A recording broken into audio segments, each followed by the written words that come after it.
Hey guys, it's Jenny Silver. For those of you who collected PUA, there is an important step that you need to take care of with the California EDD if they ask you to do so.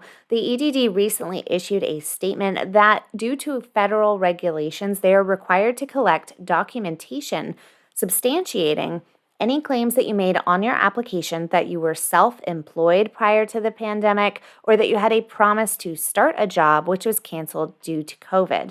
Now, the EDD stated that they will begin sending out these notices starting on November 10th. So I'm going to give you a full walkthrough of the process needed in order to submit that documentation to the EDD so that you know exactly what to expect. Now, this process is important. So I know that PUA has ended, and many of you don't want to do additional steps with the EDD. But if you fail to comply and you do not provide that documentation that the EDD needs, then they may issue you an overpayment notice because you didn't prove those claims on your application. Now, when you log into UI Online, at the very top area where it is noted as action required in yellow, you are going to notice that it will state you need to upload documents. Some claimants may receive a message. Now, some claimants may receive a text message, an email notification, or a letter in the mail, but others are not receiving any of those additional notifications and simply have this waiting in UI Online. So please continue to check your dashboard regularly if you don't yet see it. Now, once you click on that Upload Documents link, you're going to be brought to this screen. This lets you know that if you do not provide the required documentation, you may have to repay any benefits determined to be an overpayment. And it may be subject to a 30% penalty if they determine that you intentionally gave false information or withheld information to receive benefits. Next, they state that if your documents meet the federal requirements, they will send you a notice confirming your availability.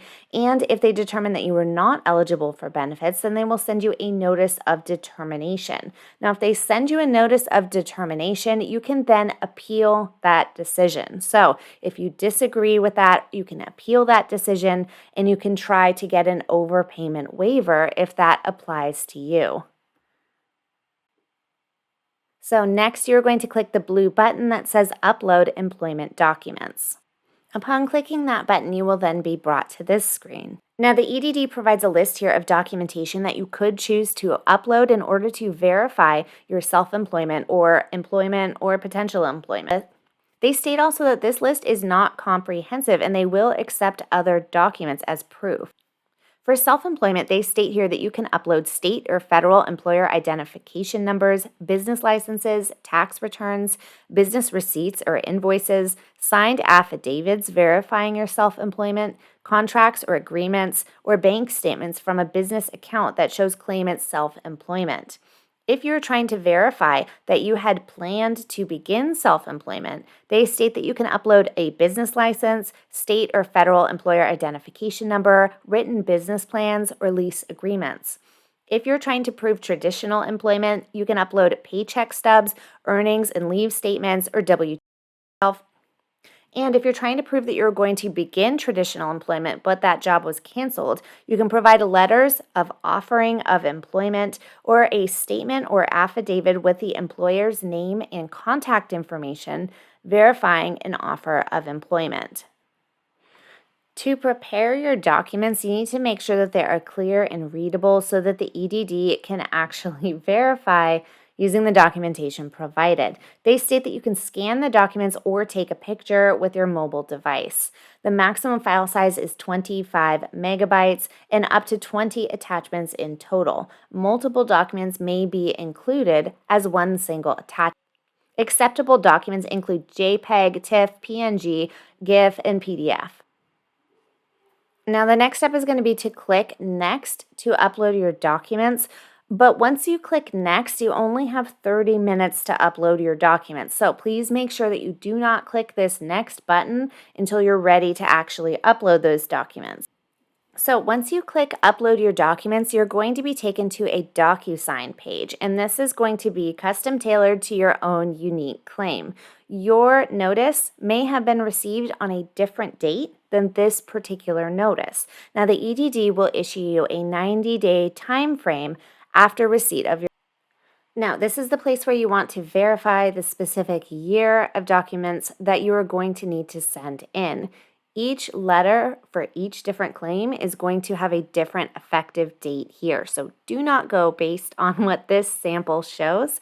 Make sure that you read carefully your own unique letter to find what year of documents you must send in for your unique claim. You're going to click Start at the top, and then next it's going to take you down to step 1. They're going to ask you, do you have documents to upload? If you have documents to upload, then you're going to go down to step 2. You will be asked how many documents you would like to upload, and you can simply select one document or however many you are submitting. Click the paperclip icon, and then you'll be able to upload that document. The last step is to go down to step 3, and you will be asked to provide a signature on the Docusign form. Lastly, you're going to be shown a confirmation on screen showing that you properly submitted and completed the Docusign as well as uploaded your document. Now, this is a confirmation that it was submitted. This is not approval of those documents yet. So next you are going to wait on the EDD to review that documentation, and then they will issue you a notice letting you know that it was approved. Okay, you guys, I hope that was helpful. Please let me know in the comments down below if you have received this notice yet today, or if you are expecting to receive this notice and it has not yet arrived.